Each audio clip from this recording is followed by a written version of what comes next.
காசு கொடுத்தாண்ட வாங்கி சாப்பிடுறோம். காசி என்னங்க பெருச்சு காசி அது இன்னைக்கு போக நாளைக்கு வரும். மனுஷனுக்கு குணம் தாங்க பெருச்சு.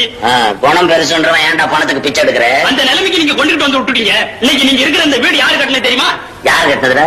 யாரா தெரியாது சொல்ற? மண் குடிசையில வாழறான தொழிலாளி அவன் கட்டினது. அவன் எந்த குடிசையில வாழ்ந்தா எனக்கு என்ன? பணம் வாங்காமையா கட்டினான்? சாயந்தரம் ஆனவனே சல்லி எண்ணிக்கிட்டு தான்டா போயிருக்கான் ஒவ்வொரு பயிலும். பாலிடிக்ஸ் பேசுறான், பாலிடிக்ஸ். பரதேசி பசங்க பாலிடிக்ஸ். போடா. நம்ம நாட்டுல எண்ணி பார்த்தா 400 பணக்காரன் கூட தேர மாட்டான். இவனுங்க என்னடா சதா அவனுங்களே திட்டிக்கிட்டு இருக்கானுங்க. பொறாம பிடிச்ச பயலுக்கு.